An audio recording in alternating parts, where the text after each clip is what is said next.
They'll meet up Everybody? a couple times a year. Morning.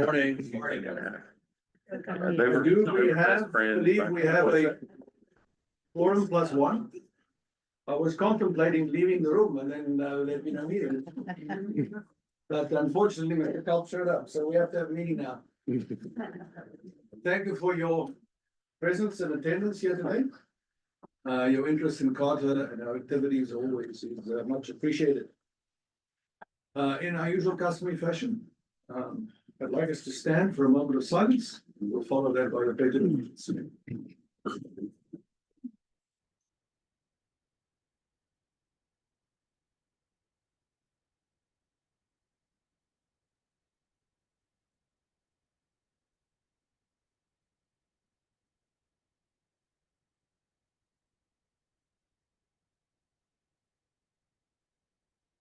All right.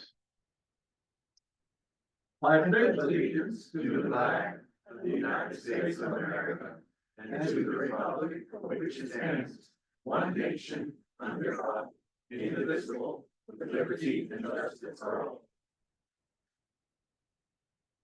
Thank you very much.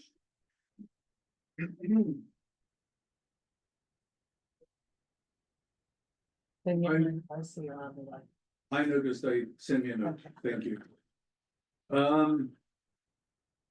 Are there any public comments at this time? I would really encourage members of the public to come up with really controversial questions and challenges and statements. Otherwise, these meetings are just too ordinary. All right, if there are none, then I'd like to proceed to item 5 on the agenda, recognitions.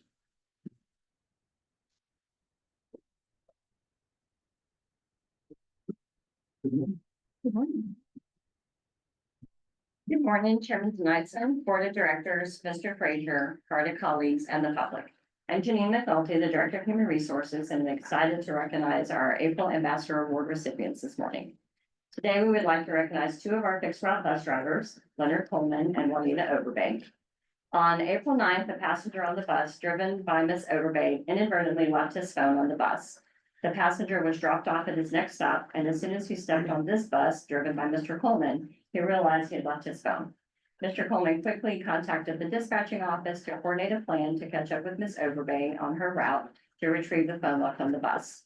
The passenger complimented both bus operators for their professionalism, driver safety, great customer service, and the willingness to go above and beyond their regular duties while assisting in retrieving his phone. When I asked why these 2 drivers responded so quickly in helping to retrieve the phone, they both stated that they understood the importance of our phones in this day and time, and that they would have been very upset if this situation had happened to them. Mrs. Overbay has worked with CARTA in both the shuttle and the fixed route for about 2.5 years, and one of the things that she loves the most about working at CARTA is the opportunity to engage with the public. As a previous school bus driver, she finds great joy in the relationships that she has formed with many of her younger drivers and the excitement they have when they get on the bus and they see her. During her time away from CARTA, she enjoys golfing, fishing, and spending time with her grandkids. Mr. Coleman has worked for CARTA collectively for almost 12 years as a fixed route driver. His favorite thing about working for CARTA is the opportunity to meet and engage with so many people in our community, and he gets to drive for a living. He indicated that driving is his passion. I learned that Mr. Coleman attended school to obtain his industrial electrician and HVAC certifications, and in his spare time, he enjoys home projects, working on electronics, cars, and resting when he can. Rest is important to him. This quick reaction to assist one of our passengers demonstrates the continued CARTA commitment and exemplary service to those we serve in our community. We are proud to present the Ambassador Award for April to both Juanita Overbay and Leonard Coleman.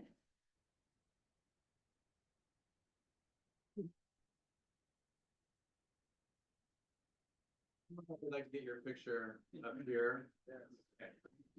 Good job.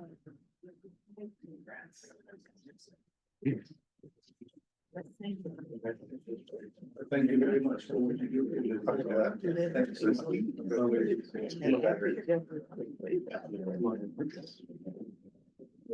Okay, guys, like this way. Let's do it on 3. 1, 2, 3. Thank you. Good job. Thank you. Sure. Thank you.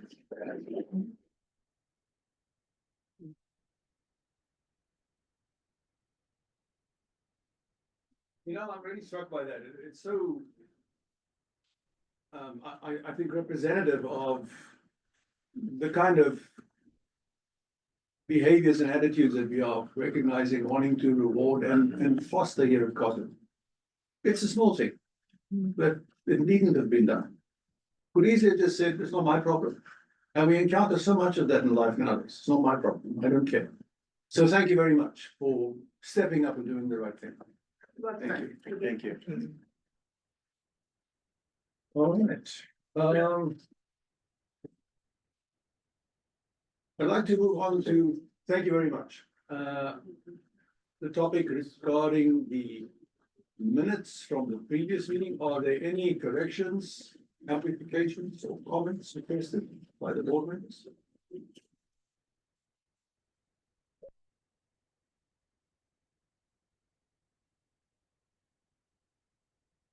Ms. Sandifer, I trust they passed muster with the inclusivity standard this time. We tried hard. All right. Motion to approve the minutes, please. Motion to approve. Second, Second. all those in favor? Aye. It's unenthusiastic. Thank you. Approved. I'm pleased today to welcome the head of Jam number 2.0, Ms. Kerry Randolph, to our meeting today. And Kerry, we'd invite you to update us on your activities. Thank you.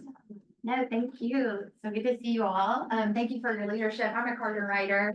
I've been seeing them on the electric shuttle, my family and I all the time. So thank you. It's been such a joy to get to work with Charles, and Charles has joined the Hamilton County Chattanooga Children's Cabinet. And so the work I'm going to talk to you about has really been born out of that partnership and continues to grow. So I want to share with you what we're up to that's direct connection to your work and welcome ideas, right, Charles? Yeah, Okay, great. great. So this really comes out of some work that a working group that we lead called the Out of School Time Alliance has been heavily involved in. So the Children's Cabinet is chaired by Mayor Womp, Mayor Kelly, and Superintendent Dr. Robertson. And one of the key areas that group works on is we have three focus areas: homelessness and housing instability impacting children and youth, health, and children and youth, just some small topics, right? And we also work around youth violence. And one of the key root causes that was we looked at CPD data and other data from the sheriff's department is sometimes kids don't have enough to do. Literally, they don't have places to go, safe places to go and things to do. So one of the things that the Out of School Time Alliance is doing is working on that. So it's more than 50 partners across our community, across Hamilton County, who work with kids in the out of school time. That might be summer, also might be the aquarium and the Creative Discovery Museum, so more informal education spaces. But it's also Boys and Girls Club and Girls Inc. and those types of providers, as well as the school system. They're actually, newsflash, the largest out of school time provider. They serve about 6,000 kids every day, actually, in out of school time programming. So the Out of School Time Alliance has a purpose statement, and they meet monthly. They're a very dedicated group. They show up and they're interested in the work. And what we've done as an organization is just facilitate for them. So they have adopted quality standards for their work. They have self-assessed themselves on those quality standards, and then we work to lead professional development and support for them as they move along, providing more services. One of the things we know is we have gaps across our community, right? Like, as I mentioned before, we know that there aren't enough opportunities. And if you talk to our kids, they'll tell you there aren't enough interesting things that they're interested in and doing necessarily in their community. So we've led a lot of focus groups and data gathering, asking kids, what do you want to do in the out of school time space? So that's a little background. You might be like, why are you talking to the Carter board about that? Well, I'll show you, because it's actually very important. I'm not going to go through this slide, you'll have these, but this is a little history of the out of school time program locator. So we kind of restarted this group. They've been very active. one of the first questions we had is where are our out of school time programs? So we have made a program locator. So it is a locator that's available to the public. You can go on, it's searchable. I'll show it to you in a minute. And that's been developed over time. We continue to add to it. So there's a way, we know we don't have everybody. We've reached out to everybody we knew. The Out of School Time Alliance has reached out to everyone. We know we're probably missing some programs. But we had a few questions with the locator. Where are programs? When are they happening? Who do they serve? And we have it by zip code so we can also see gaps because we know how many kids are in each zip code. So we started to work on all this, and then Charles' great leadership entered the cabinet and he saw the map and he's like, we should overlay the fixed CARTA routes on this map, because one of the things we've heard from kids and families is they don't have transportation to out of school time opportunities. So we've done that. It's great. So I'm gonna show it to you now. And you can play around with this. It's active. This is obviously a slide. So this is what the map looks like on the right. You can see there's all kinds of filters. So we find schools are using this the most right now, but parents and families can certainly use it. You can filter by zip code, grades served, when it's times, is transportation available or provided by the program? Do they offer food? Does it have a religious affiliation? How much does it cost? And what does it focus on? Is it mentoring? Is it STEM? Is it athletics? Like that kind of thing. So you can see, you can drill down, but we've overlaid with the great partnership of the CARTA team, the fixed route maps. And what we learned was we actually have good coverage in the city of Chattanooga of our out of school time programs. So kids or families could get from their school, for example, to a program. There's certainly some gaps, but I think overall we were pleasantly surprised. So what's happening next is Cabinet is going on a transit tour, because one of the next questions Charles asked is like one thing to have their routes, it's another thing to have kids and families use them. And with the great work that you all have done to provide access, so kids can ride for free, right? And they can ride with their parent when they're under a certain age. That's super important, but we know that there's gaps. So it's just, you and I haven't had the chance to talk to this, just talking to Gear Up yesterday at UTC. They have this challenge. They are so excited for their kids to get trained on writing CARTA. So one of the next steps that Charles identified that we're working on is getting some out of school time providers to provide training for their kids and families on using CARTA for access. We're putting the Cabinet on a bus coming up. We're gonna make them write CARTA, go to some of the out of school time programs. So we are like in the shoes of the people that we're trying to serve and talk through what the opportunities are as well as the challenges. And the school system too, because Charles sits at the Cabinet table, he didn't ask me to say this, but because he sits at the Cabinet table, we've found other places for overlapping partnership with the school system and other programming happening. So your leadership has been so important at that table. Oh, and because it's embedded, can't do this for you right now, but I could bring it up and show you. You can click and it will show you, it's tied to the CARTA routing system. So it will tell you how you get from point A to point B. So we're really interested. We don't have great data on how much it's being used right now, but we think partnered with knowledge about it and the training, that it will be an important asset for our community, as well as all the work that you all are working on, and more point-to-point transportation as well. And we can fill some of these gaps. So thank you all for your support for this. And I'm happy to answer any questions about the Cabinet 2.0 Out of School Time Alliance. Quite a piece of this makes our library program quite well, isn't it? That's perfect. Ties into that. How are you? It's good to see you. If any way, I know you already do a lot, but to quantify the economic impact of families to have like access to free rides. Or like in the programs when they don't have transportation, it's because of funding.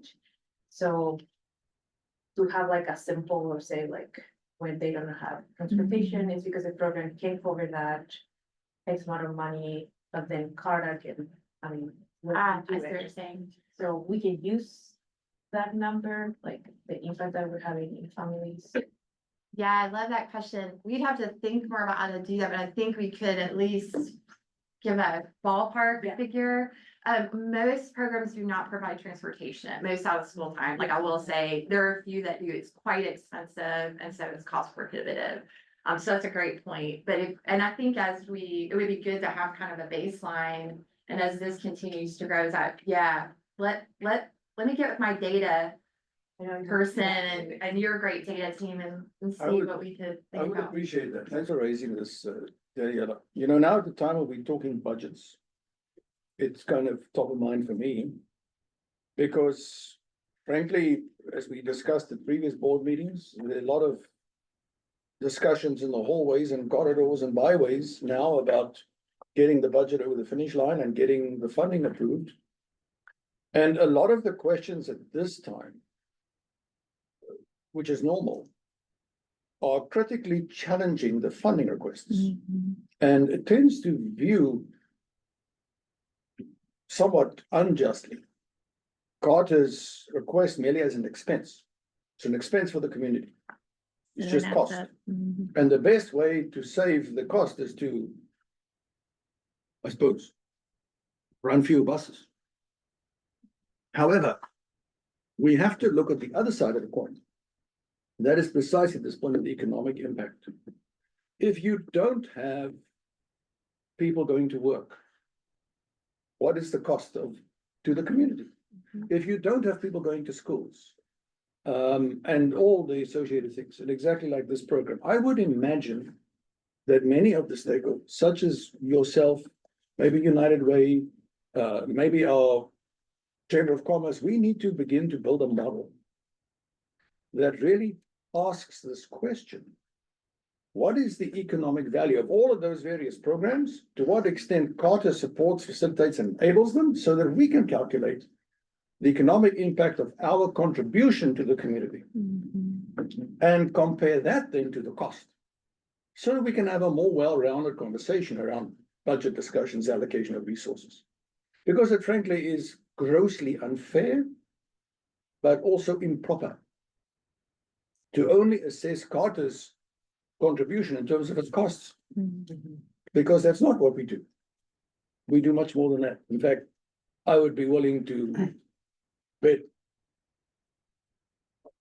my meager 2 cents net worth on the fact that Carter is greatly enabling economic development and a contribution to a society way in excess of its cost.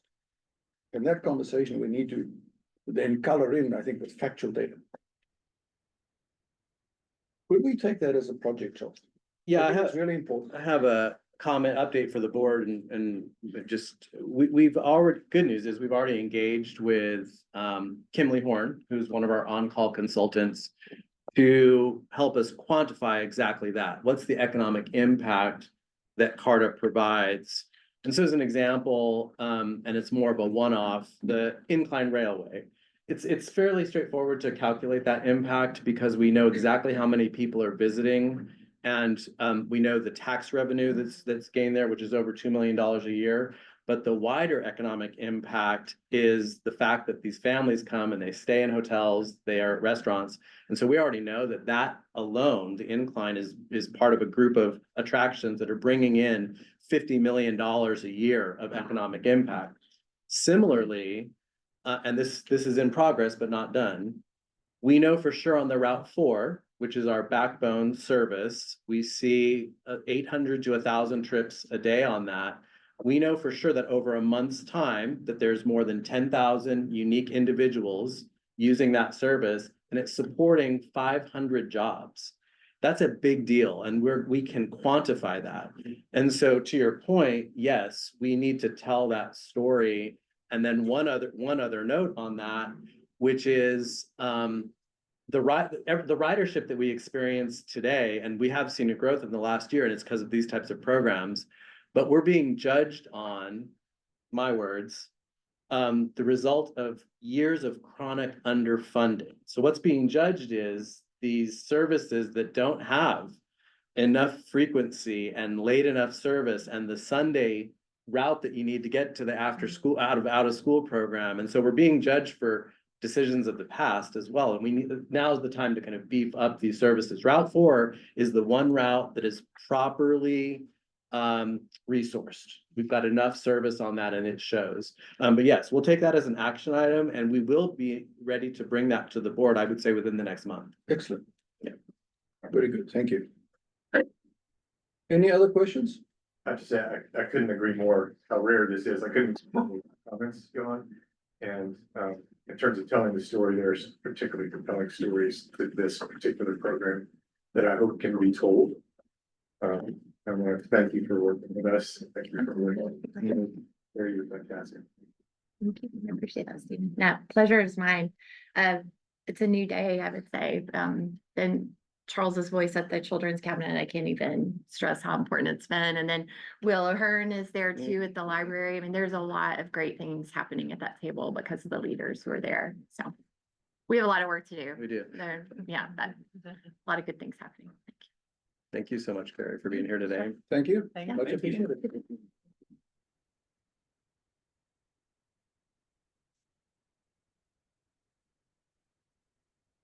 All right, staff updates.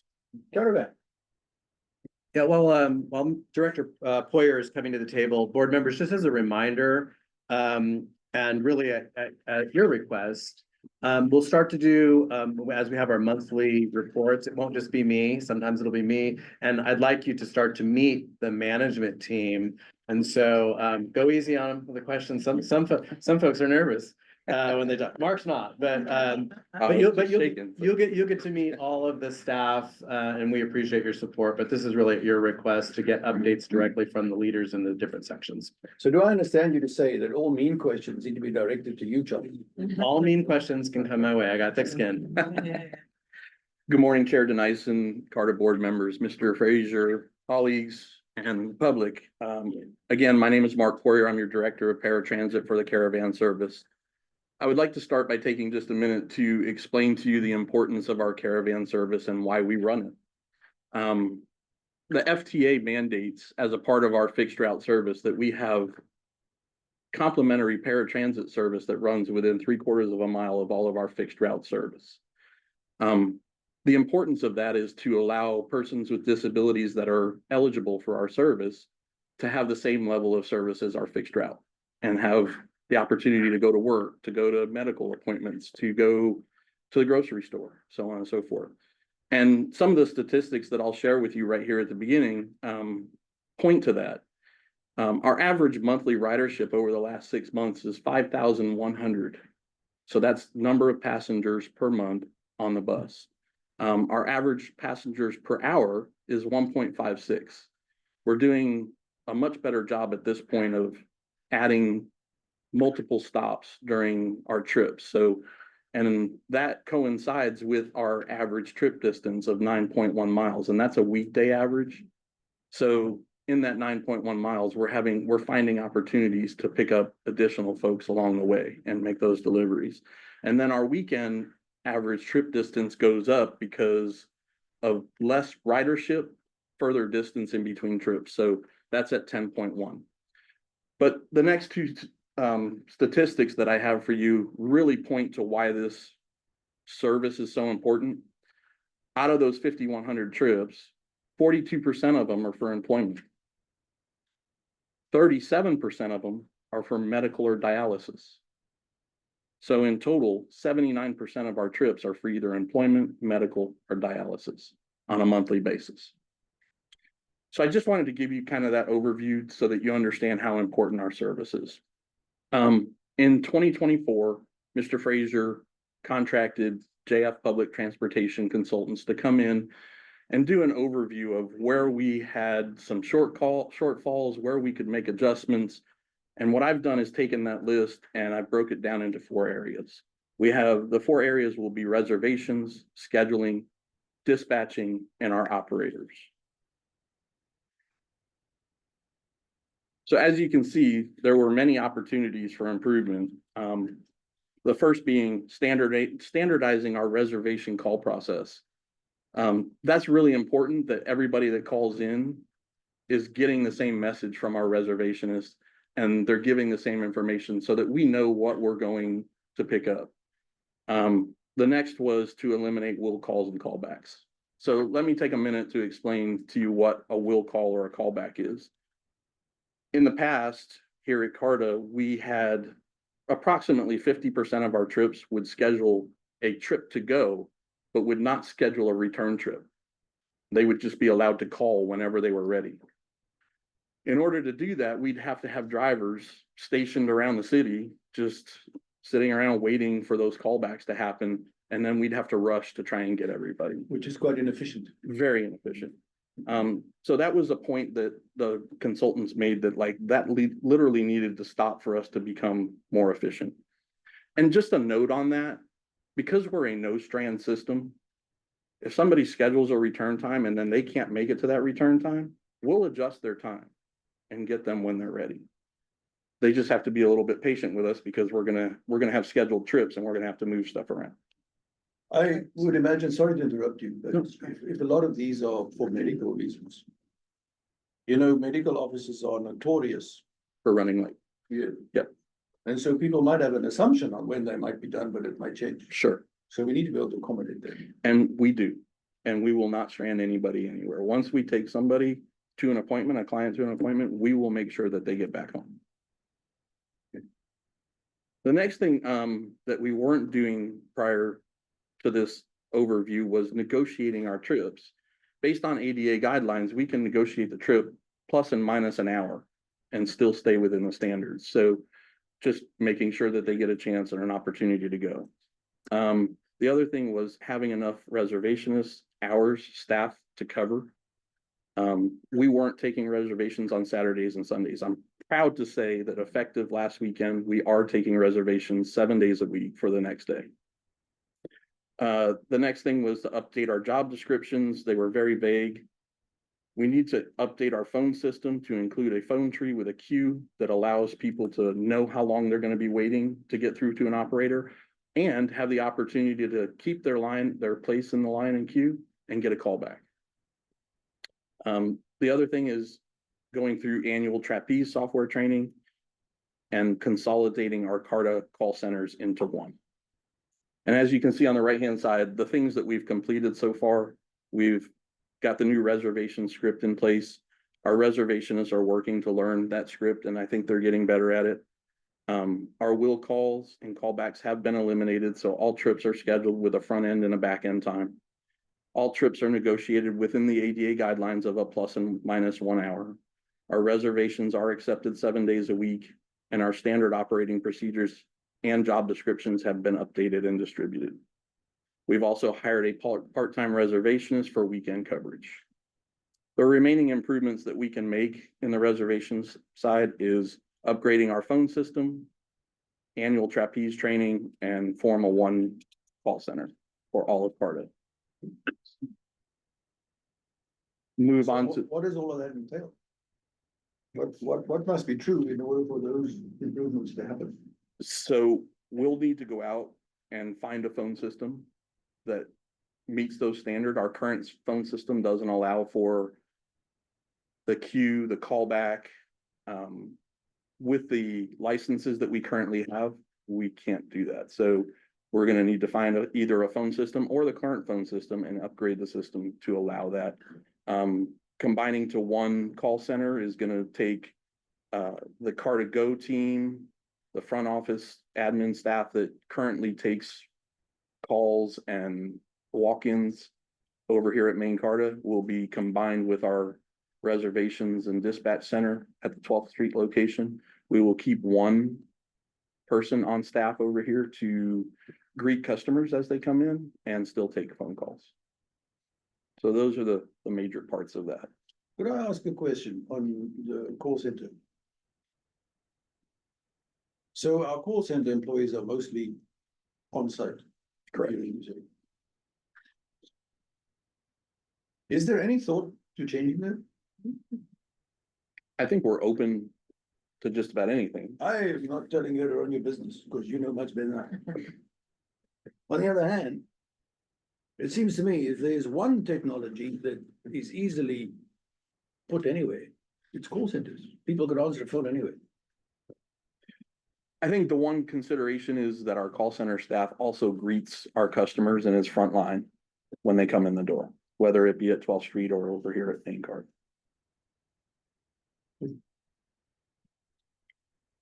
So if I can, I'd like to move on to our scheduling department.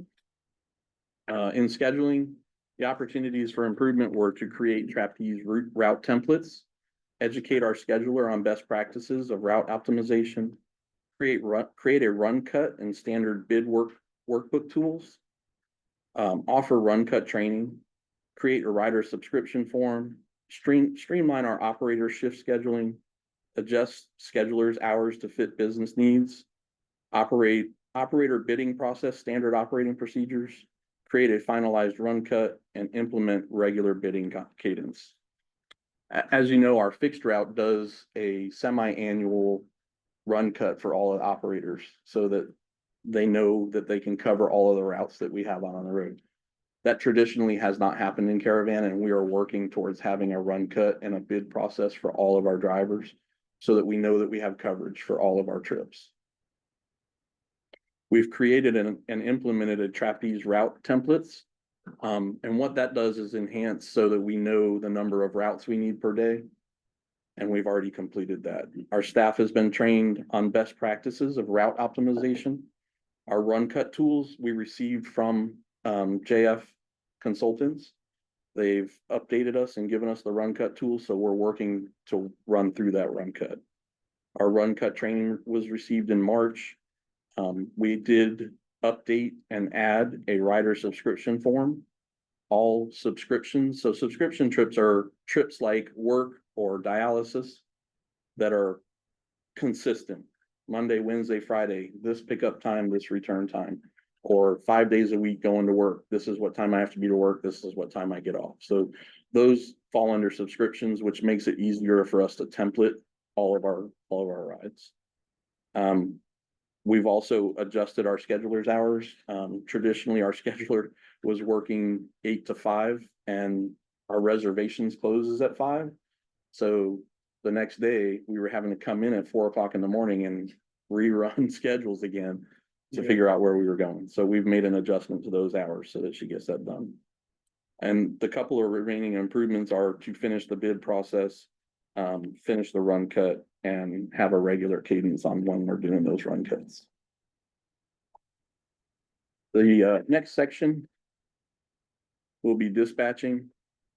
Our dispatchers, prior to all of these changes, were doing a fabulous job of fitting a puzzle together. But they didn't actually have all the tools to fit the puzzle together. So some of the things that we've done is we didn't have our automatic vehicle locators, our AVLs, working. So dispatchers had no idea where a bus was. They'd have to call the driver and say, where are you at? And depend on the driver to tell them, this is where I'm at. It's like air traffic control by memory. Correct, correct. We also needed to create and implement standard radio 10 codes to cut down on the chatter on the radio. We standardized all of our dispatcher screens and grid columns so that they're all seeing the same thing at the same time. This also pushes out to our MDT, our mobile data terminal, so the drivers are seeing the same route trips. We did need to add a dispatcher for nights and weekends. We were short-staffed when it came to that, so we were utilizing drivers after driving an 8 or 10 hour shift to come in and dispatch for the rest of the day.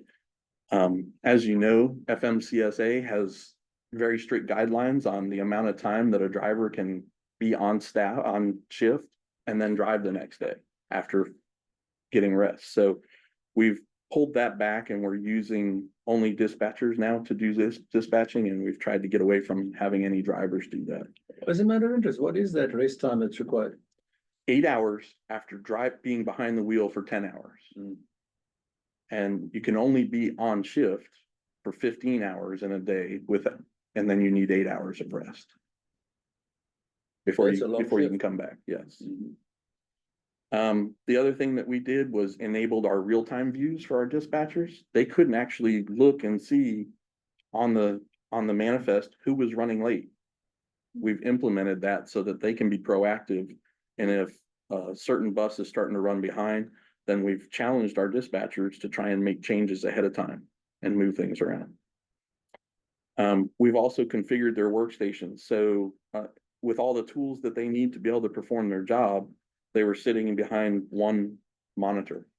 and they kept having to switch screens.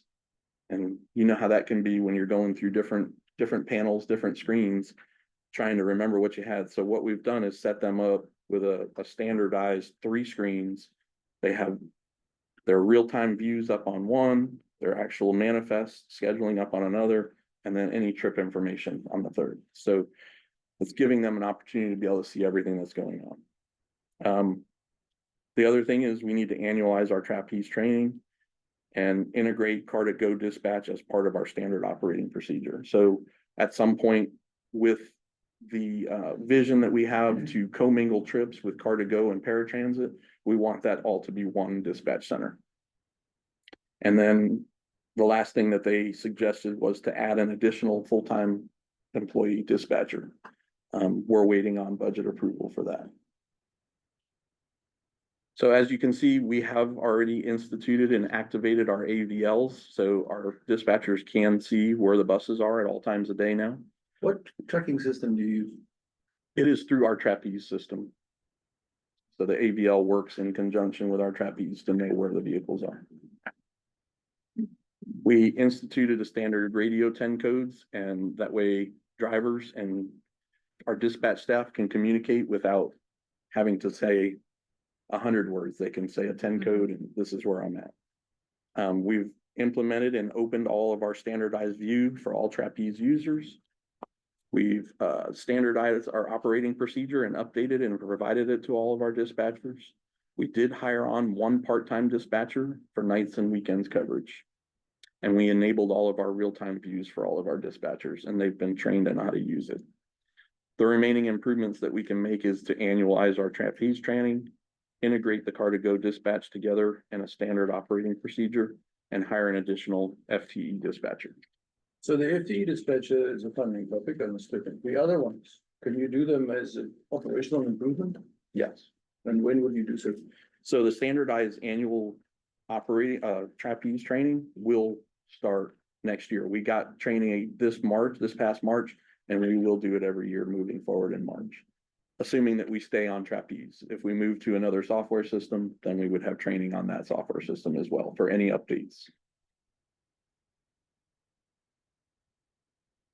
The last section is for our operators. The opportunities were to train our operators in the standardized use of our mobile data terminals.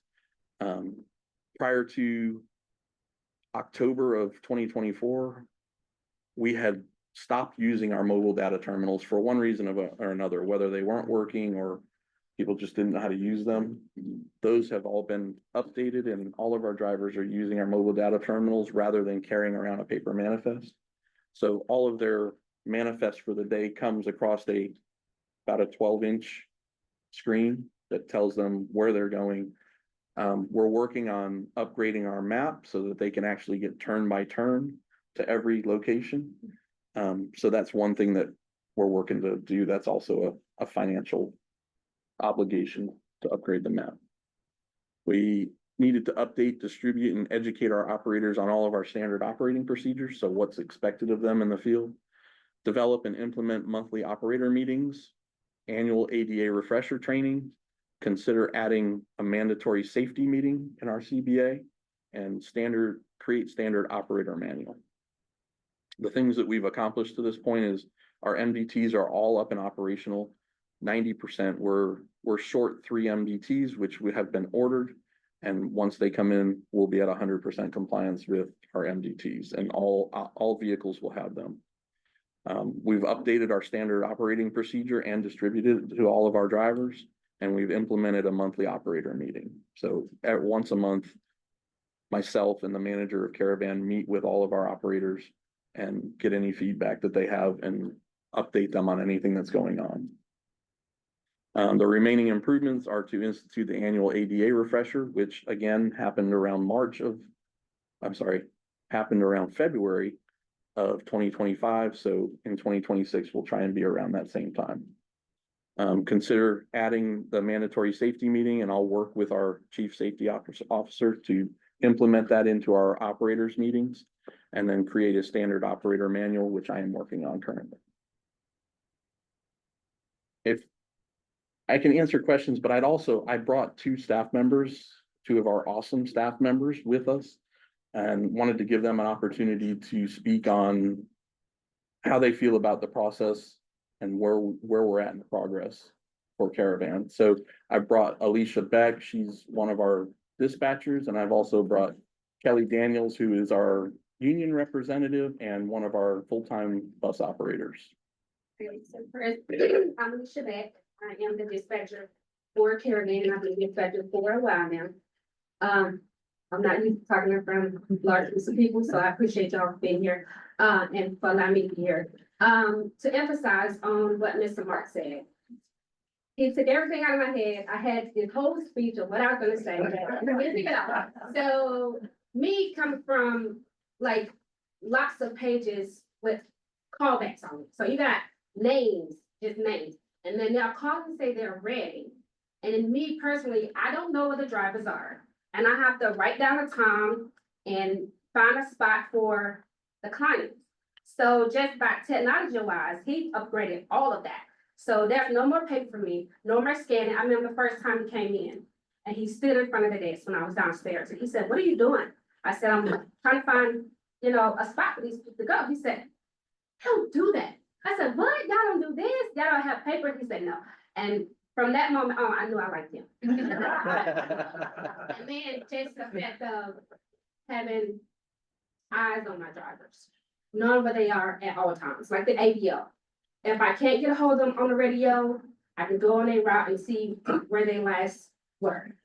And then I'm able to communicate with them during the email MPT. I send them an inspirational message every morning, tell them have a good day and safety as our top priority. And what else? I think that's about it. But anyway, he said majority of it, so I appreciate you. Thank you. Thank you. So next, I'd like to introduce Kelly Daniel. She's one of our full-time operators. She's actually our longest tenured full-time operators at Caravan, and she's also our union rep for Caravan. Yeah, I've been here for 13 years. The changes that he has implemented have been fantastic.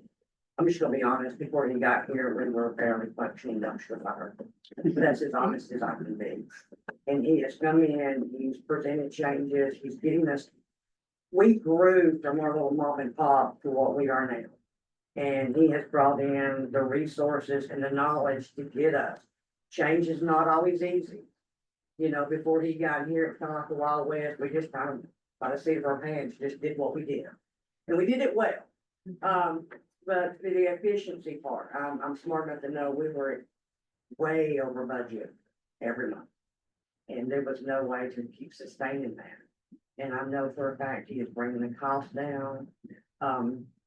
He is Bobby Book, which is young. We're still struggling with some of that stuff. He talks about rules and I'm like, what rule? It's like, that's always been the rule. I said, we don't know that. But no, he's doing a fantastic job. Charles, and you are too. Personal note, I will tell you, for the first time in many years, I see some brightness ahead of us. And we're not where we need to be, but we're not where we were. And I think we've got a good team here. Charlie has put some good people in good places, and I'm hopeful for the future. And I couldn't say that 2 years ago. And Mark, my big thing in life, this goes for everybody, I can teach you how to do a lot of things. I can't teach you to care. And if you don't care, it's not gonna take long before it shows.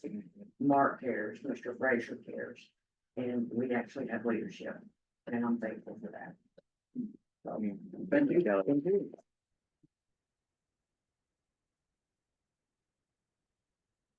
I'm available for the easy questions. No, I'm available for whatever questions you might have. Good, I got a couple. Okay. And if they're not easy, you can get back with me. Oh. It's not a rush. Whenever she smiles like that, I'm in trouble, right? Y'all are funny. Okay. The cost savings realized, I know she kind of mentioned it at a later date. I would like to see from the efficiencies that you all gained throughout implementation to kind of understand what cost savings were realized there, and then kind of present that to us, however Charles would like for that to be done. And then also between you and Mr. Logan, can we get an expedited timeline for the safety meeting? I think that's very important, particularly since you have so many different changes that have occurred in a short amount of time. So making sure that while you have all of this constant change, that people are staying focused on safety and that it is something that is top of mind. So if we can get that meeting and whatever partnership done in an expedited time frame, I would like to see that as well. Absolutely. Also, from what you shared, I was hoping to hear one part. Was there any discussion in what was presented to you from this consultant around the first part where you talked about individuals being eligible? Like, are we looking at who we're bringing into the program going forward? Are we taking a look at the individuals currently in the program to determine if there are things that we need to address? And if so, kind of what's the timeline and process that you would utilize to review that? Yeah, so I would actually love to answer that. So Charles only gave me so much time, so eligibility is something that I didn't talk about. Part of the opportunities that they gave us were in the eligibility to follow a specific application and a medical release form or a medical verification form, I'm sorry. Those have been put in place. So we have a standardized ADA application now. And we also have a standardized medical verification form that all new riders are obligated to fill out in order to get eligibility. We're also looking at making sure something else that we instituted is polygons and trapines. So the polygons tell us instantly when we put an address in, if they fall in our service area. So something that was happening prior was basically anybody who applied for service was getting service. Now you have to fall within our service area to get service from your home. You can still get ADA eligibility if you're outside of the service area. You would just have to get into the service area to get service from us. Thank you so much. The reason why I bring that up is that we're at a point right now that we have opportunity to streamline all aspects when it comes to Caravan, and I don't want to miss that opportunity. So if there's anything else that you now see, since you've been in leadership for a little time now, that may not have came out of what the consultant shared, I encourage you to work with Charles to put those in place as well. Absolutely. So that we can have a robust Caravan. And also just include, and make sure that we have the longevity that we need for this program as well. Thank you. No questions for me? Oh, you got a question? All I wanted to say is just thank you for your time and thank you, Charles, for giving the opportunity to hear specifically from our frontline experts. I want to see more of that. I thank you so much for your time today and I really appreciate it. Yeah, go ahead. Agree with that. Yeah. Hitting the ground running is an undertaking, it seems, with your tenure here. So well done to you and your team. Really impressive. Thank you. I couldn't get better testimonials than what we just heard as well. And that's really valuable to hear. Just a couple of small questions. One, you talked about the distance, trip distance. How does that compare to typical trip distances? And is there any insight to be gained from So for trip distance, I mean, it's all based on our service area. We have a pretty large service area. I hate referring to Jacksonville, but we had a 938 square mile service area. So our trip distances there were even larger. It's all based on where people want to go. So what we need to do is be more effective so the longer the trip distance is trying to find other trips that fit along the way. So that's what we're working towards. The trip distance could be 20 miles and that's fine as long as we're picking 3 or 4 other people up in that time and dropping them off along the way. And the second last question was, some of the things like reducing the callbacks, implementing the trip negotiation. To some ears, that could sound like cuts that affect people in a negative way, but I imagine the much broader and more important context for that is that this frees up resources and efficiencies that allow you to provide better service to everyone. Is that a fair statement? That is a fair statement. And yes, it does have an effect on especially clients who had been used to being able to call at any time. And I understand that. And it's a big change for our clients. For us to remain efficient and to be able to be sustainable over a long time. Yeah. We need to have consistency to our trips, when they're happening, when they're not happening. And some of that consistency goes away because we don't strand anybody. However, that's just right. Like my heart tells me I can't leave somebody out there after we've brought somebody somewhere, right? So those things are going to continue to happen as long as I'm here, unless Charles tells me, stop, don't do it anymore, or you guys tell me, stop, don't do it anymore. But yes, the efficiency, we have to have scheduled trips in advance in order to do that. And I think one of the things that I've explained to people in the past when they're questioning like having to have a scheduled trip on the backside, if you are using the fixed route and you go out to the bus stop, is the bus waiting for you there, or do you have to wait for the bus? So you have to think of it the same way for us. I hope that answers your question. Yes, thank you very much. Just a question of curiosity, or food for thought. I know that we have to concentrate in, I mean, the caravan, but really, I'm thinking about the conditions, when the caravan have to pick up passengers. Are they, like, because they're like private houses and some have like difficulty actually entering it. Right. Do you have an idea if it's something that we can do to improve the conditions when they're picking up? And I'm not saying like we are poor, but like I'm seeing the sort of opportunity if we can like identify maybe key passengers that need improvements in their houses to access public transportation.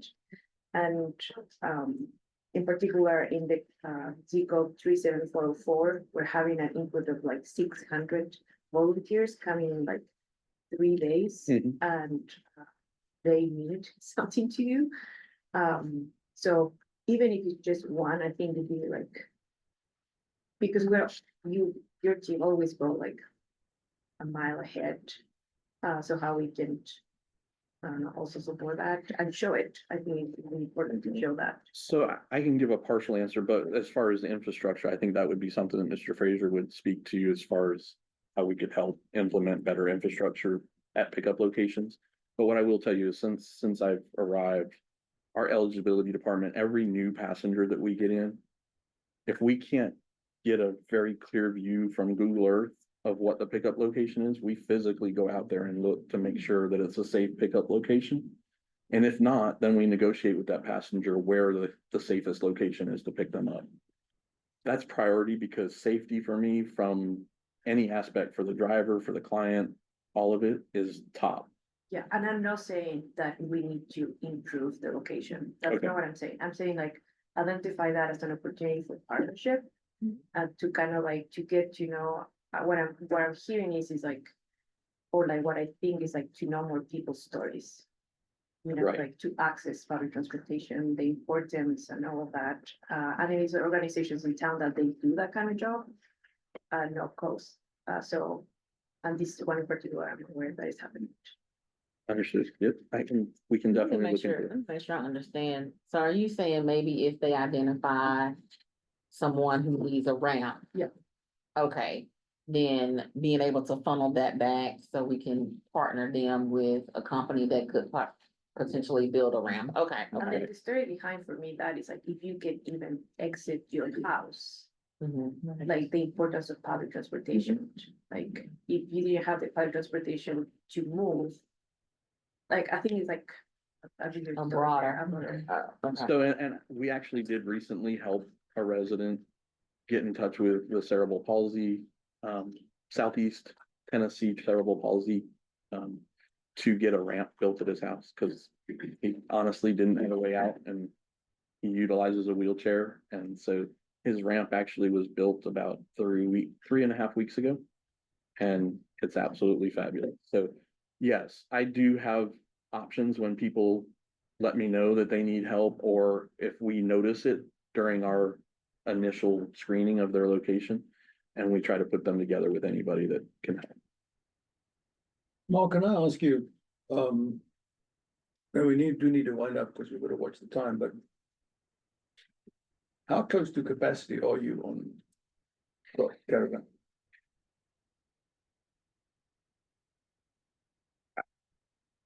We're currently probably over capacity based on our overtime hours.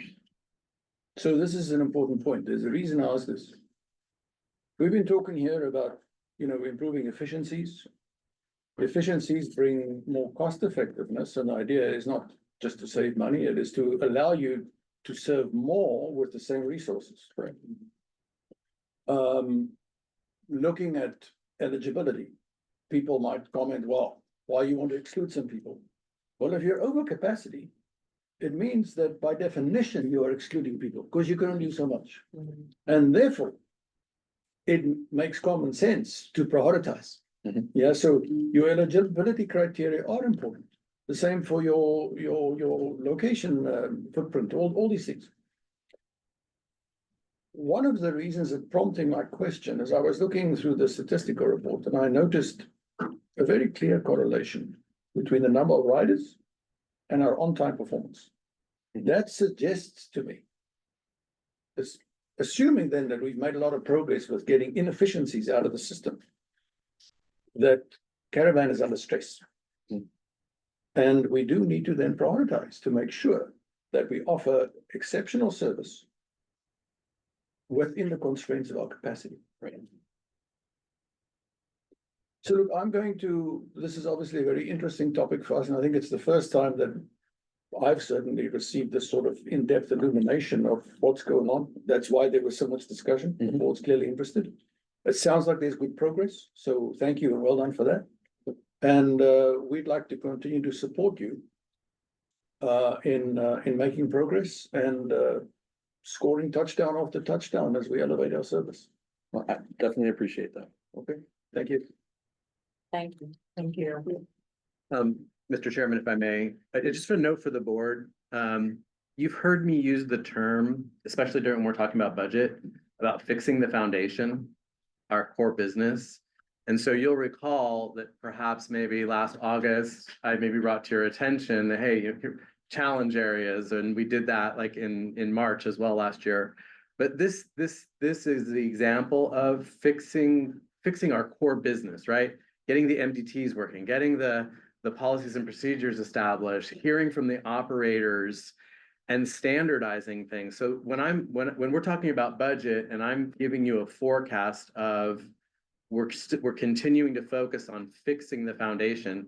From my point of view, it's so critical that we fix all these things first to flesh out all the efficiencies, to be in compliance, right? To be in compliance, prioritize safety, all before we grow, which is why you haven't seen me or the staff bring forward a new route or a new thing somewhere. Right. And one of the things that Mark didn't get to talk about, and we don't talk about some of these things because we're so focused on fixing the foundation.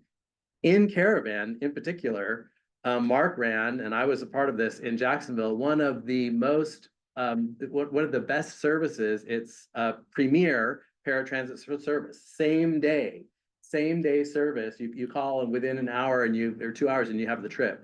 It opens up freedom for people incredibly.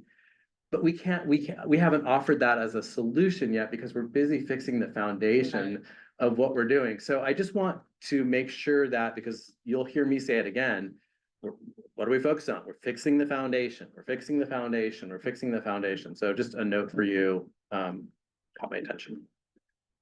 Mr. Chairman? Looking at the time, the CEO and I have agreed we're gonna skip the CEO report, potentially bring it back under old business if we are making good progress. I want to make sure that we have enough time to cover the other topics on the agenda. So, where will we now? That's not an agenda. Consent agenda.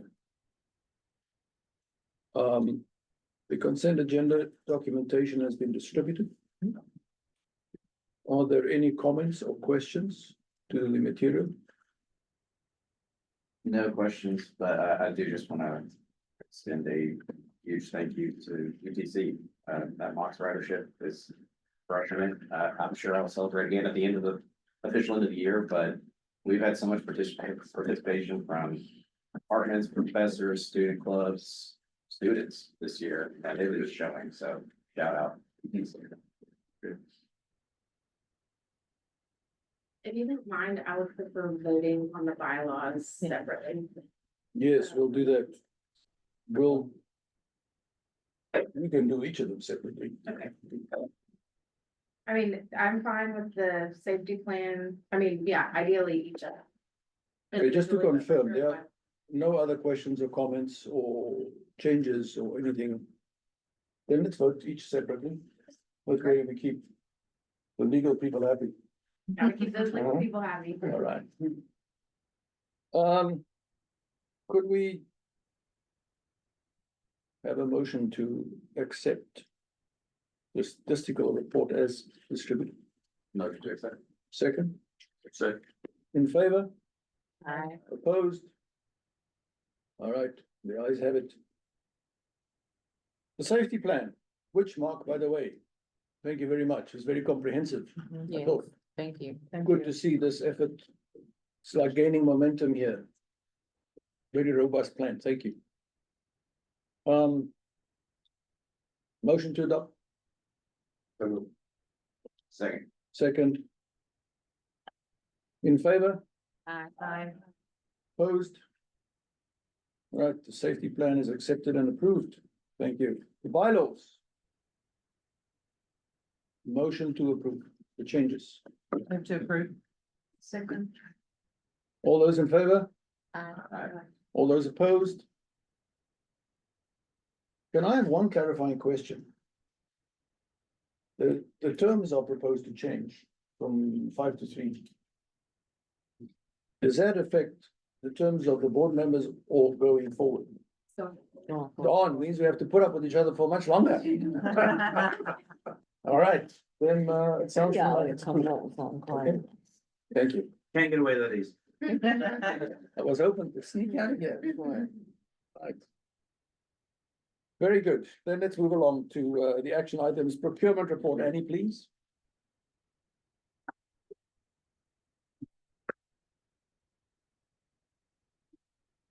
All right, good morning, Chairman Denison, Board of Directors, Carter colleagues, Mr. Frazier, and the public.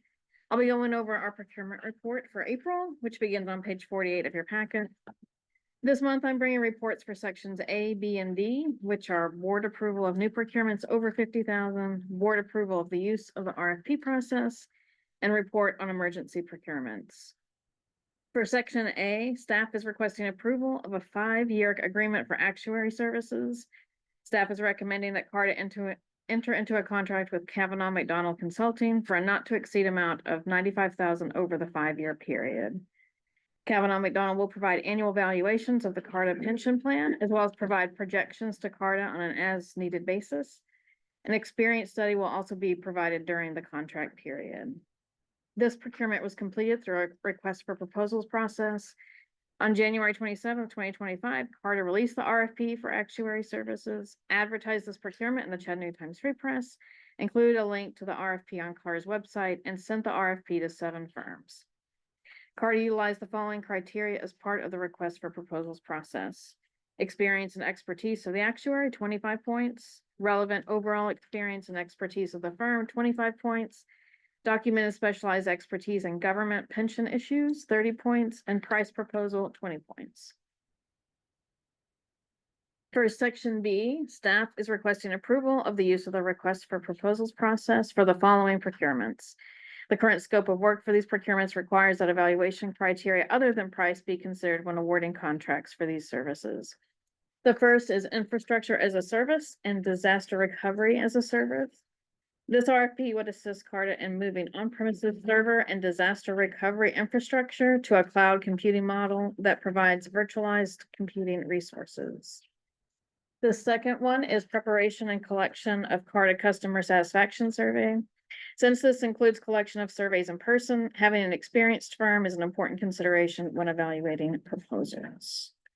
And before we get to section D, Since we did discuss scheduling additional work at the incline during the last committee meeting, I wanted to give a quick update, even though we currently don't have all the information required for evaluation and presentation of a recommendation. The timber has been ordered and is currently estimated to be delivered May 23rd, although it's a preliminary estimate and not an established delivery date. We're currently working with Railworks on an approximate time frame and some other considerations in order to complete the appropriate evaluation required both for reporting to the board and for TDOT and FTA who will provide the grant funds to complete this work.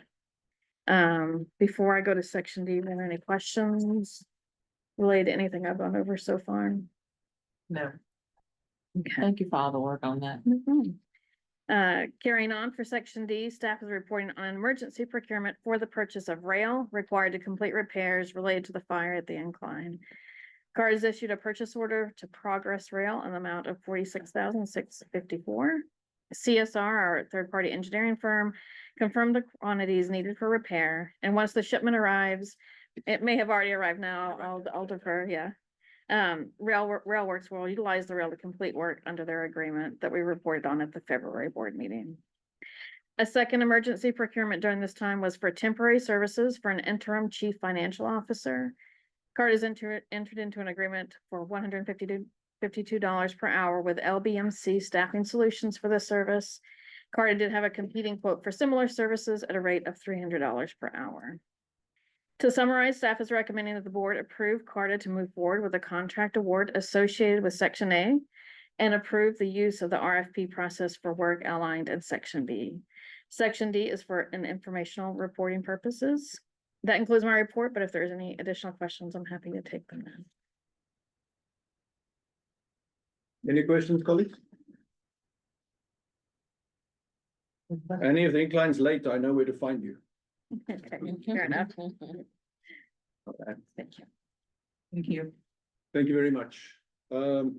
Motion to approve the Motion to approve.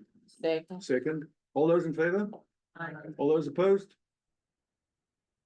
None. All right, approved. Thank you. Finance report, please. You got to speak quickly since we're paying you by the hour. He's joking. It's gonna be so fascinating. You're gonna want me to talk all day. Hi, I'm Sander Abernathy. I'm the $152 an hour man. I am a consultant and I work with companies and organizations such as this, helping with basically interim solutions to various problems. Some of my prior clients have included companies like Papa John's, Insight Global, which is a $4 billion staffing firm. And I do everything from internal audit to interim CFO services to a range of other things. I've been here 2.5 weeks, so ask for a little grace as I try to answer questions because that's really not a lot of time to get involved in various things. But I've come in and I've seen a couple of things that need to be addressed in the finance organization. We have 2 implementations in process that are supposed to be nearing the end, but they need a lot of focus in order to get them across the finish line. We're supposed to be bringing on a new time reporting system next month. And we're also supposed to be implementing a new accounting system that's supposed to be live already, but it is not. Those have both been in flight for over a year. And as I mentioned, we need a lot of focus to get those taken care of. So that's a big challenge that we have. Another challenge that we have is, and I'll come back to this when we talk about the financial results. There are 2 big overriding themes on financial results, one of which is that our ARPA funds have come to an end. We've drawn down all of the money that's available under the ARPA program. And so we will be living without that going forward. And that's going to require a real focus on management of expenses, identifying revenue sources wherever we can, and then also cash flow projections, and making sure that we have sufficient cash on hand to meet our needs. So that's going to be a big focus. And when I came in, there was a budget in place. However, I'm reworking the budget. And the reason for that is we want to better understand the nature of some of the costs, and in particular, how the cash flow rolls out. We want to make sure that we're not going to be in a bad spot at some point in the next year as we're living without what was a big source of our revenue.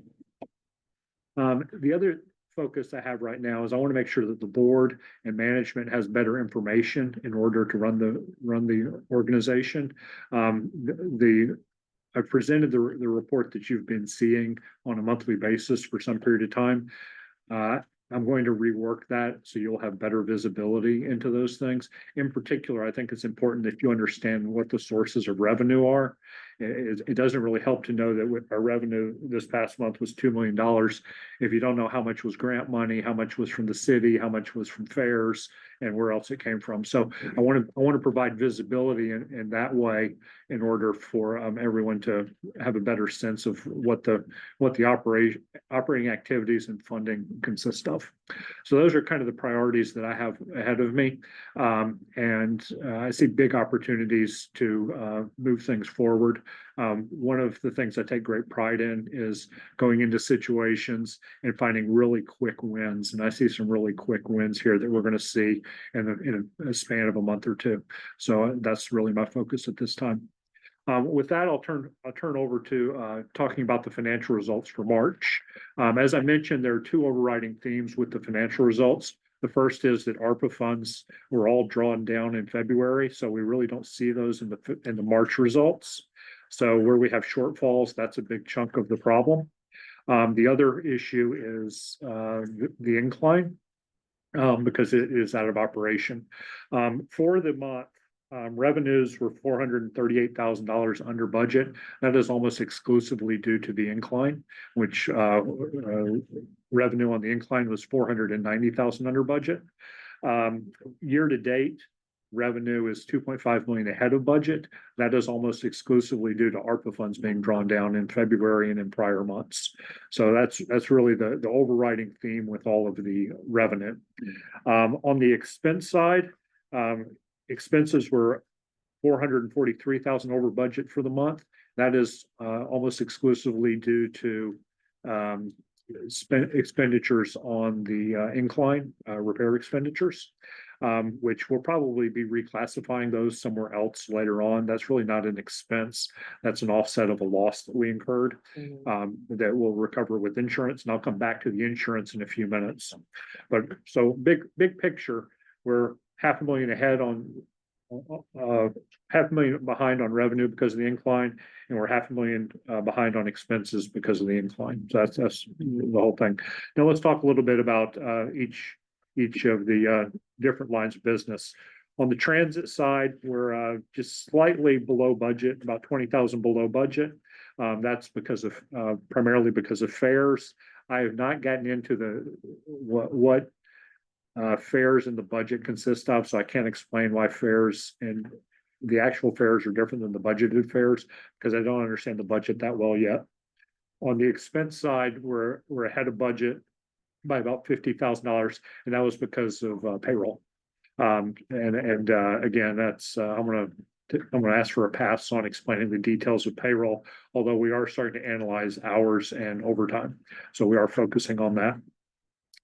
Next, we'll talk about shuttle. On shuttle, we're ahead of budget by about $30,000. That's primarily due to excess parking revenue, or not excess parking revenue, but parking revenue greater than budget. And our expenses are $53 below budget, so we're pretty good there.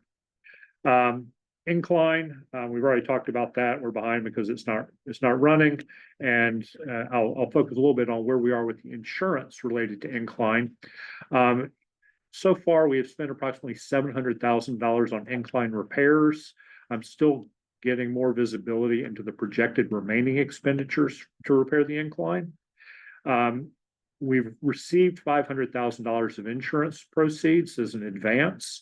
We're entitled under the insurance policy, as I understand it, to collect the cost of the repairs plus the lost revenue.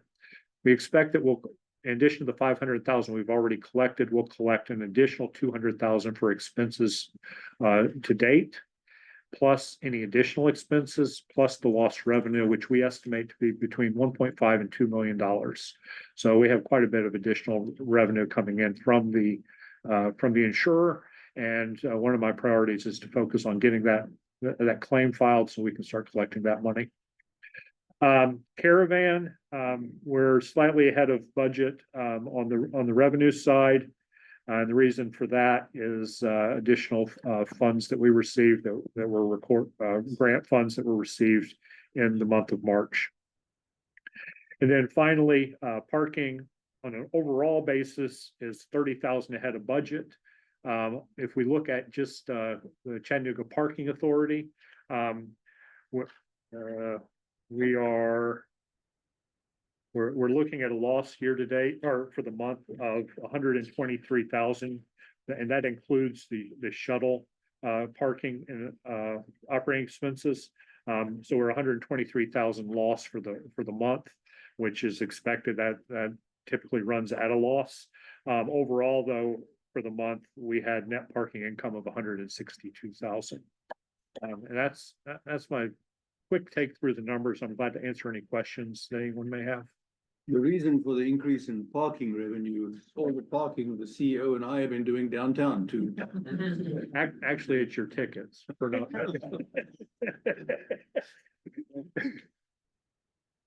Any other questions? I have, Go ahead. I have one. Sure. Well, first of all, thank you for the comprehensive overview. I appreciate all that you've done thus far, and I'm impressed. Thank you. At some point, not today, I would love to hear about some of the quick wins that you see, Okay. because some of this was a little bleak, especially when I think about approving the ARPA funds and where we are. Also, I hear that there's a lot of things going on, in regards to the system implementation. So just want to make sure that you have the resources that you need to get that across. So if that's something that you want to get with Charles, and if anything that we can support on that. And then when I heard of your, I guess, 3 focus areas, just also again, resources there that you have time, dollars, or people that are necessary. And then at some point, just kind of understanding the timeline of when you feel like you'll have the budget reworked, and allow us some opportunities so that we can digest what you found and get a better understanding based on having a secondary review of the budget. Yeah, I think at the next monthly meeting, we'll be in a position to discuss all of those things in some level of detail. Thank you. Yeah, I would add to that. Sorry, Stephen. I just don't want to miss this point. The budget is obviously one thing, but also opportunities for operational improvement that you uncover. I think that we need to bundle these things together and really have a deep dive into it at one of our forthcoming meetings. Yes, yeah, I have a lot of visibility into opportunities there, and we'll be addressing those. And I'll be glad to discuss them as we're making progress. Sorry, Stephen, finally. No problem. It's not a big deal. It's probably not under your purview, but we could give an answer. Given the normal fluctuations of incline revenue prior to seasonal and whatnot, I would calculate lost revenue. My first pass is to look 2 years back, because last year we had some static in the numbers with some closures during the same time window. Or basically look at the same period of the year that the incline is closed now. So basically I'm looking at December to June for a comparison. And that's my first pass. I'll also look at on a month-by-month basis, and I'll also look at multiple years to get a comparison. And does the insurance company prescribe how you do this? So that I haven't had a conversation with them yet, but I'm sure they do. I can answer that. Yes, they're very prescriptive. And so they're going to be going in. And so we're not just looking at ticket sales. We're looking at the parking revenue lost from the lot, concession sales from the store upstairs. So there's a whole litany.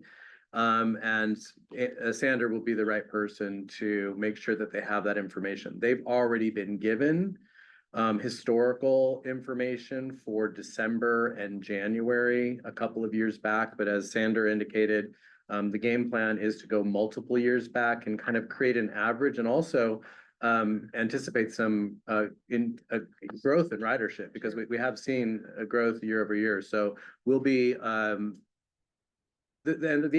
insurance company has been very good, by the way. So but we'll present our case thoroughly. It does sound like you've been good, and that's surprising and appreciated.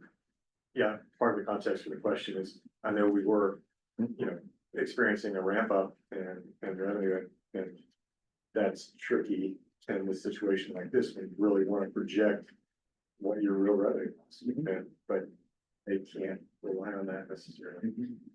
I don't know if, but to support your point too, like, I mean, you're, he's for the same point, you're the expert, but a way to show like, the increment over time, it's, the tourism agency.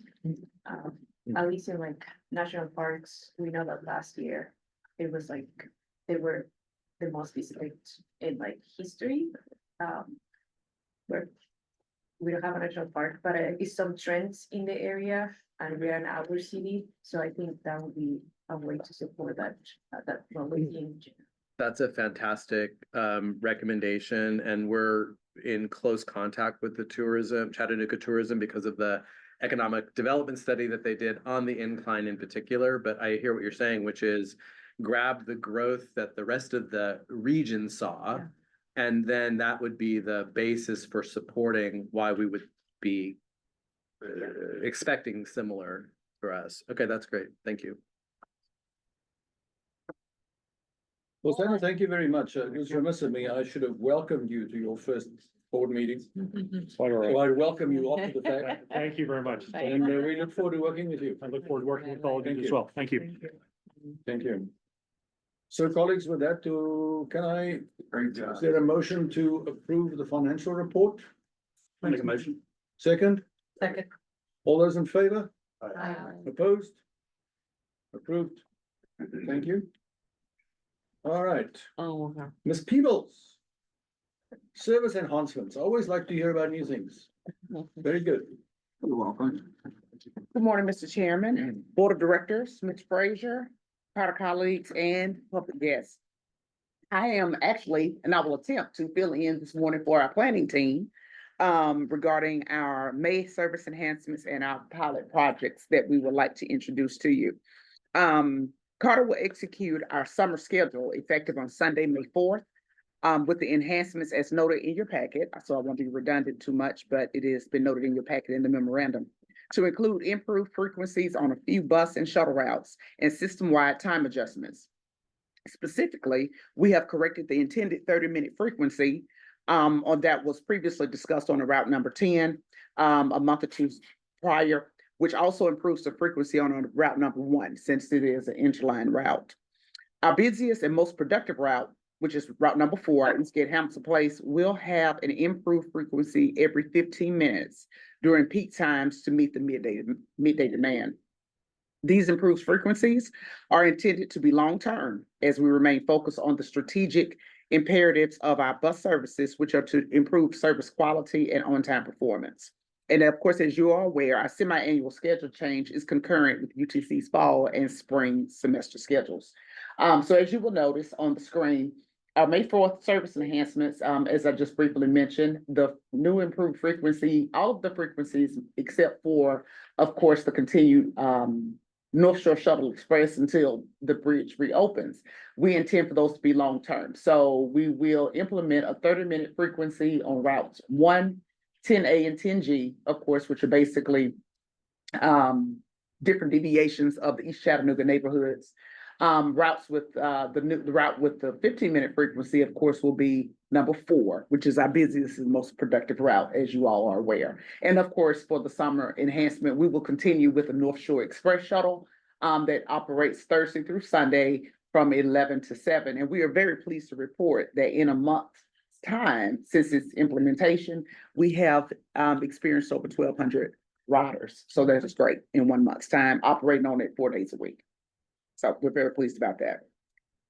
Ms. Frazier, you got my clicker? I'm sorry. Oh, You drive, go ahead. You're good. All right. The next we will move on with implementing or discussing and introducing to you our service enhancements with a couple of summer pilots that we will implement. With the availability of our resources, which includes both our operators and vehicles, we will implement the first pilot project. We will implement two actually for the summer markup. The first will be our zero fare North Brainerd Circulator Shuttle. That will be a summer pilot only to offset the rider demand on the Car2Go microtransit service. That is, of course, as you know, is operating currently at its capacity. This free shuttle service will travel in a counterclockwise, that's the route. It will travel in a counterclockwise pattern throughout the North Brainerd community and provide the residents with service to improve connectivity to schools and community resources that, of course, are outlined also in your packet. And also to our route number 4 buses for better service connectivity so one can continue on to their current trip. As also noted in your packet, the hours of service for this circulator will be from 10 a.m. to 6 p.m. Monday through Friday, and it will provide a 30-minute frequency. Are there any questions about this particular shuttle route? Do you have the ability to track the extent to which riders on this shuttle will positively impact ridership on the connecting fixed routes? Because we're bringing people in, right? We are bringing people in, and this is a circulator route that will provide us with the ridership numbers. Yes, sir. It will definitely provide us with the ridership numbers. How we will be able to track, I think basically what we're trying to determine with this summer pilot, and Mr. Frazier, feel free to jump in if I am misspeaking. We intend to see how it will actually alleviate some of the demand on the Car2Go. But of course, the Car2Go also serves as a two-way purpose. It provides service directly for quite a few passengers who prefer a one-seat ride. For example, from the North Brainerd to the Enterprise South area and so forth. But that is the goal for this particular shuttle service, to see how it will impact or offset the ridership demand on the Car2Go. So you could have But we double can still whammy. see- We can, You could have reduced demand by replacing it yes, sir, on Caravan and Car2Go, which is Car2Go. very expensive. yes. And you could have increased sort of feed into the fixed route. Absolutely. And we hope that our passengers will gravitate to this simply because it will be a free service. It will be zero fare. So this So- is the point, though. A lot of people may say, oh, you're asking for more money, now you're putting in a free service. So this is why one needs to dig beneath the free Correct. service That's to the benefits to it. That's, You know, that's what's the business case? yes. And I absolutely. think that's sort of where I'm headed. Yes, sir. And basically, we're operating within our current existing resources. So there's no additional cost or, it's a very cost-effective solution to be able to implement this to implement this summer pilot. And again, it is just for the summer because we have the availability of the resources. So, If I may. yes, sir. Just to answer your question directly, which I think was, do we have way of tracking people riding the shuttle that connect to the Route 4? And allow us to come back with a solution? I think we can. It will be probably a manual process that we would give folks imagine a token on the shuttle. And if you're connecting to the Route 4, give this to the Route 4. For that purpose, it's a short time frame, but it would give us good information. And as we see if this is helpful for reducing some of the strain on the Car2Go, and if it's beneficial to this particular area, and this area is specific because there are so many pickups and drop-offs for Car2Go. Like the design is intentional. We don't have any thoughts about if this were to become permanent, it would likely be a paid fixed route service. But for the purpose of the pilot, we want to reduce any barriers to trying it out as we gather information, just to add on. And by the way, doing that sort of statistical data gathering, you need to be super precise, as long as it's directionally indicative. You know, it's better to be approximately right than precisely wrong. Just so we get a feeling for it. Yeah. We can certainly. My question about this one specifically is around like the communication plan, like, do we have the data to directly reach out to that 14% of Car2Go people that we're trying to alleviate and like directly communicate with them that this is an option? And is there a broader outreach opportunity, or do we want to balance our communication so people don't become over reliant on something that may not be sustainable. So I'm just curious what our approach is in communicating. In speaking with our communications team, and he's gone. Is there? Oh, there you are. Sorry, I took my glasses off. I do understand that our communications team does have a robust outreach plan and effort to more or less communicate this. It won't be in the guide, simply because it's for the summer. It will be based on social media, website, and what other methods, Brandon, if you don't mind. I think part of our communications plan has got to be on all the members of the media here to make sure it's front page news every day for the next 2 weeks. That's, If I may, I think the question is a little bit more pointed. I think what Director Evatt is asking is, since we have known riders and we likely have their email address and their phone number, but because they're on Car2Go, can we do a targeted outreach? And the answer is yes, we can, absolutely. We can also, as a one-off, on all of the Car2Go vehicles, I think that we could have just a simple flyer so that that community of riders understands. We could do the same thing with Caravan, so that that community of riders is aware that this is an optional service for the summer months. So I think it's a good question. And yes, we can do some direct marketing.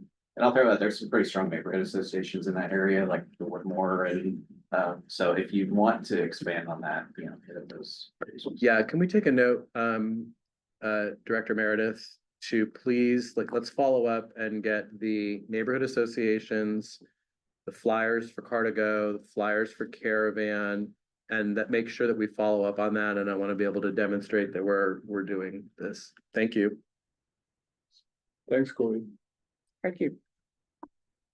The second pilot project that we will provide this summer will be the summer expansion on the number 15 St. Elmo Incline Shuttle, for which we will add a second vehicle to provide a 25-minute frequency between 10 a.m. to 6 p.m. Monday through Saturday.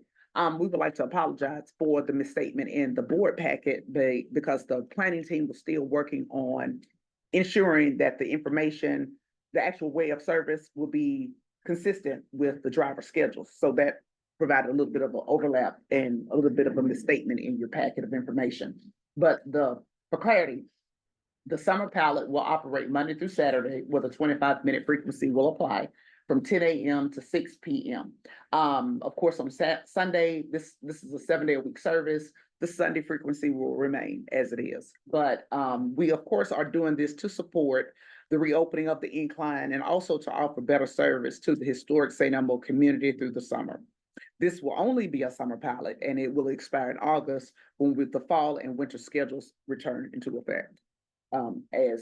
Again, to make sure that we are not constrained based on our resources, this gives us an opportunity for the summer, which is pretty much a peak season for the incline and the community of St. Elmo. The question, anybody can answer this so that I can understand transit better. Obviously, running it every 25 minutes is more frequently than 50. Running it every 30.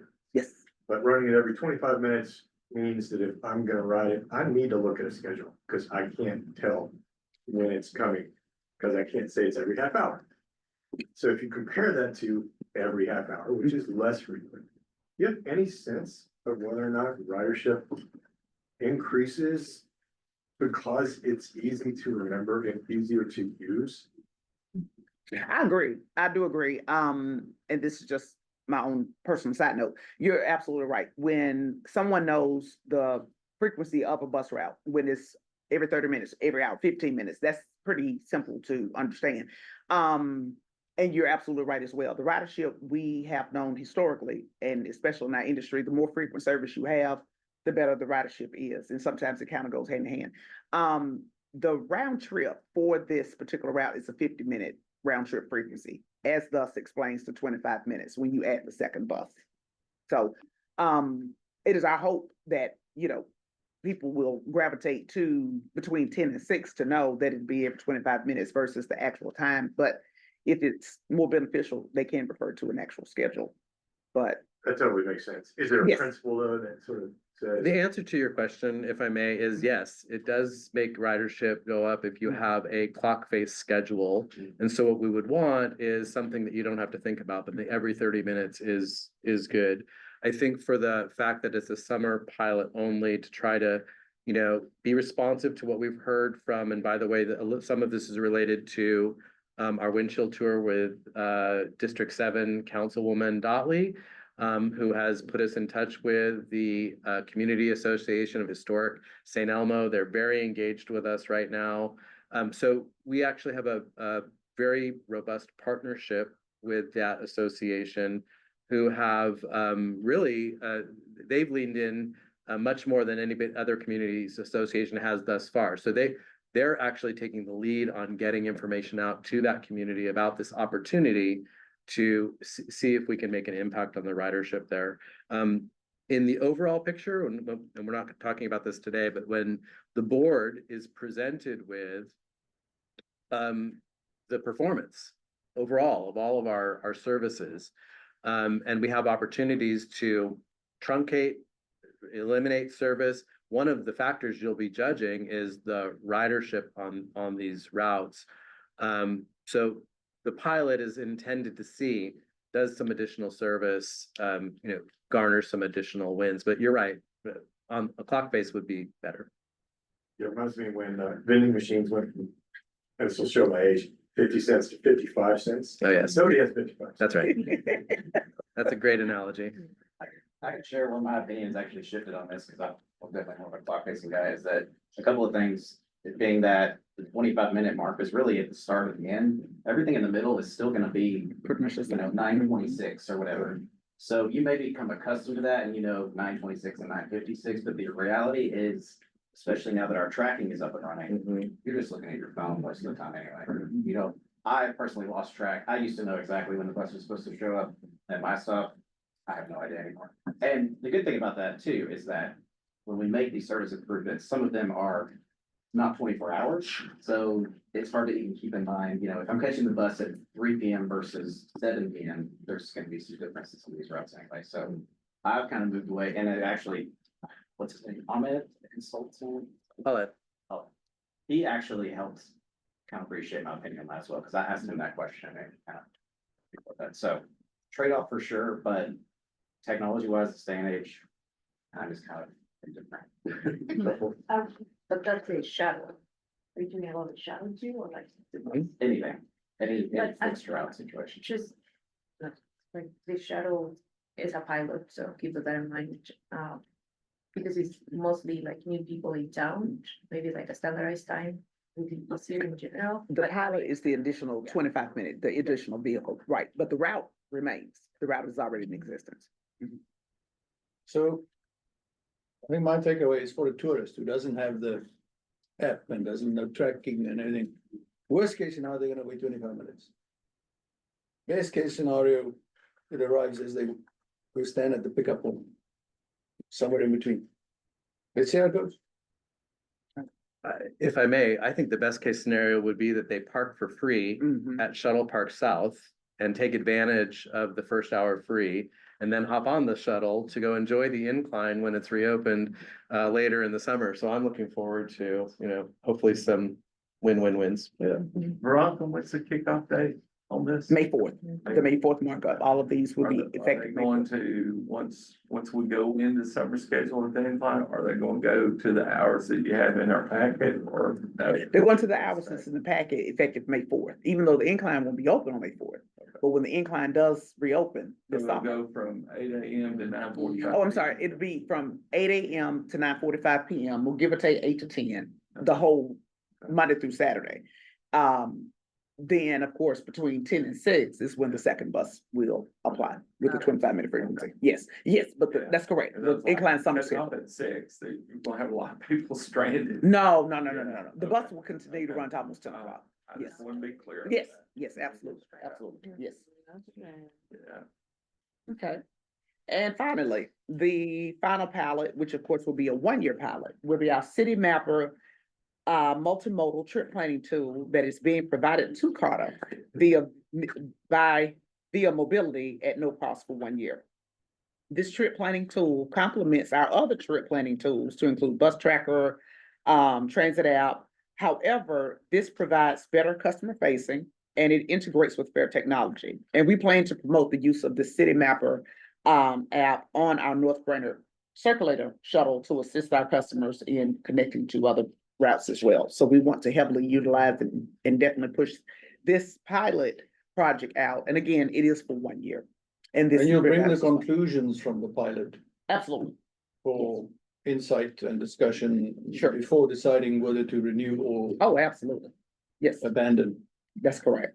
Do we anticipate this going live on May 4th or is that? a different Yes, time? this also is going live May 4th. All of these will be effective on May 4th.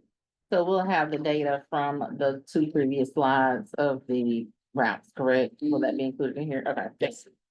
Question, on the North Brainerd Circulator, would that be sort of a branded bus? Will it be clear that it's a circulator? It gives us the flexibility of being able to utilize any available vehicle. So it could be any of our vehicle fleet. The idea is to primarily use our 30-foot UTC branded buses because those are available during the summer since UTC is not in service.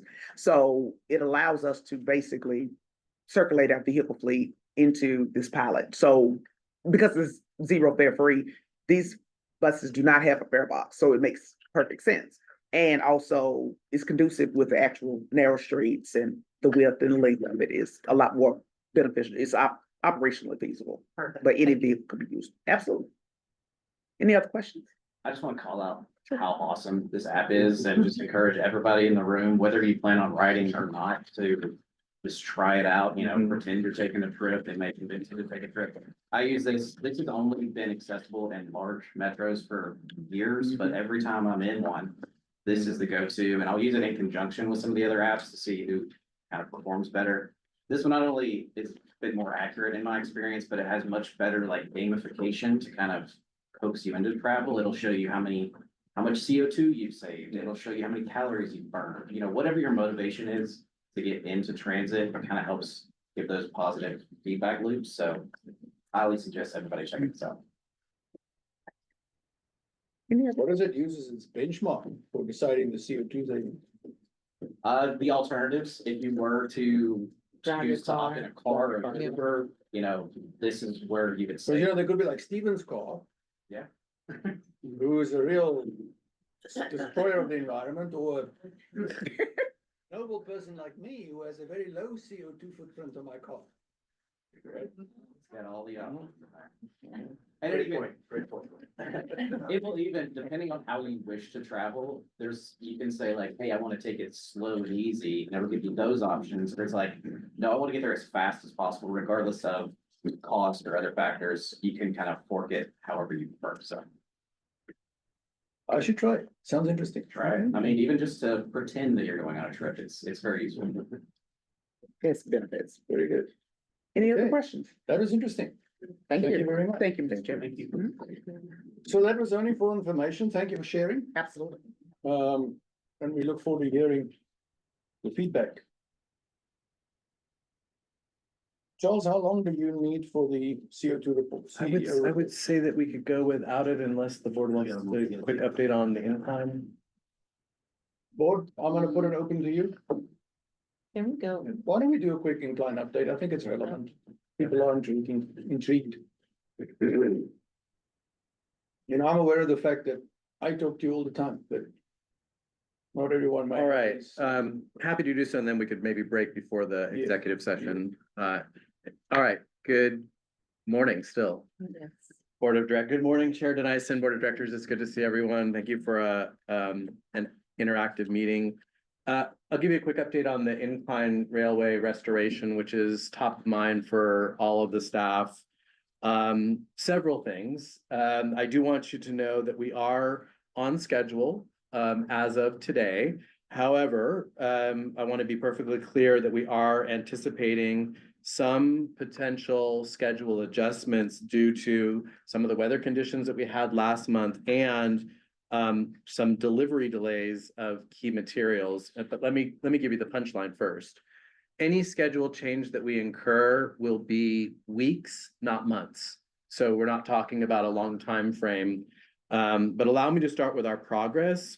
So the concrete footer work, which is 85% complete, should be wrapped up in full by next week. And just, I'm gonna draw your attention to the pictures there. That first picture in the upper left, you can see the concrete footer and the timbers are laying on top of that. So that's 85% complete. We did take delivery of the rail yesterday, and so that is on site. We got all of the sticks behind that. That delivery was a week behind what we had scheduled, so that's impacting us a little bit. But that rail installation is underway. And then of importance, the rail cars themselves have been inspected by our vehicle manufacturer, Brookville. And they have recertified the safety governors, which are, for those of you that are not aware, that's the emergency braking system that worked as it should during the fire. And so that these cars have been inspected and those have been recertified, so there's no concerns there. The overall timeline is contingent upon the delivery of a small portion of additional timber. But we've had a real run on timber, and just so they're having a difficult time tracking down exactly what we need. We do expect that to arrive within 30 days, but there are some unknowns there. So my goal is that we will make a go, no-go decision on changing the schedule no later than May 2nd. So we're kind of in this window still. I do want you to know that we have proactively ordered the additional timber for the non-fire preventive maintenance work that we hope to do. So that's work that wasn't related to the fire, but we hope to be able to incorporate that work. So that's been ordered as well. If we get it and we decide that we're not going to make those preventive maintenance changes now, it's no problem to store it in the barn until a later date. But we went ahead and pulled the trigger on that to order those. And again, just for context, if there is to be a schedule adjustment, it will be weeks, not months. So we're not talking about a big change. Simultaneously, though, improvements continue at the lower station. If you haven't been over there, you really should take some time. The ADA restrooms in the bottom left, those are completed and they're working perfectly fine. I was over there yesterday. The building repairs and the painting, all the fascia boards been taken off. It's being patched, it's being painted, all of the columns, signs repainting. So all of that's taking place and it's really looking very nice. And this is in addition to all of the improvements that we made at the upper station this past fall. So I think everything is really coming along well. And then just related for design work for the air cooling system for the vehicle and the dry pipe system are still underway. We have an engineering team. It's Brookville, that's the manufacturer of the vehicles themselves. They have really, at no cost to us, they have tried to engineer air conditioning units that would somehow fit on the vehicle, and they've just about exhausted every option there. What we're looking at now is an off-vehicle cooling system, much like they use in the airline industry. So they're looking at that now. We don't have a full design yet, but that work is underway. And we're waiting for one additional quote for the rail, the dry pipe system, which would be a fire mitigation solution for the future. So we've got a couple quotes. They're not equal quotes. So we want to look at all three of those and have those analyzed a few times. And we'll bring back that to the board because that'll be something that we need to pay for. It's not covered under our insurance. So we'll bring back that at a later time. But that's really my update on the. So perhaps just stepping back to the cooling of the cars, it's much more challenging and complicated than anyone could have imagined to cool these things. It requires space, packaging issues, and weight. So what's currently being investigated now is, as Charles has said, off-vehicle cooling, which means that you have a very high capacity cooling system that cools down the interior of the car in between cycles. So people get into a cool car and it will obviously become a bit warmer as it goes up, but the turnaround cycles are not so long that, you have 100-degree temperature change. And by then cooling it again at the top, you maintain a very comfortable ambient temperature inside the vehicle. So that's the avenue that's being explored now. If I may add one additional thing, yes, to everything the chairman said, but then also And this really goes to our chief safety officer who indulged me and went out and had a look as well. In the queuing area where people are waiting to get on, that's where it gets very warm there. And so now we're also using the same off-board cooling system. We would look to enclose that space and provide some seating and then also put cool air in there. So really, we're focused on not only safety, but comfortable, a good customer experience there as well. So those things are all being designed out now, and I appreciate Director Higgins, Chief Logan for looking at these and helping us get on track. Perfect. And is the on-car cooling challenge mainly a retrofitting issue? Like, had they been ordered originally with cooling, it would have been a better situation. The history there is they were originally ordered with cooling, and then there was a weight concern and the decision was made by none of us at this table that was not to be taking place. The issue now is not the weight, because that's been mitigated on the frame of the vehicles. There were strategically cut out portions that address the weight issue. It's the retrofitting of the vehicle and then finding a location for whatever fuel source you're going to use there as well, and then becomes a sound issue as well. Like, how loud and uncomfortable is it going to be on the vehicle at that point? So we have taken the other mitigation that will be applied is, and the team I think got this done this last week. There'll be a layer of a sun protector. It's you can see through it. It's kind of similar to the screens here that will keep the UV rays out, and that stays on the vehicle itself. So that's going to help tremendously. We could also look at an additional film that goes right on the glass. We're not necessarily starting there, but if we needed to, we could do that. But at the bottom station as well, we'll construct. There's already some covers there, but we'll construct something that does a better job of keeping it from baking in the sun. Right now, the sun comes down. Houston was schooling me on this yesterday. The sun, it's great while the sun's up high, but when it gets down lower, the sun's coming in the sides. And so we're really looking at it comprehensively. And again, goal is safety and comfort, customer service. So coming along. All right, excellent. Great. Charles, thank you very much. You're welcome. So I think our time management turns out to be quite good. Motion to adjourn. Second. Yeah. Everybody's in favor.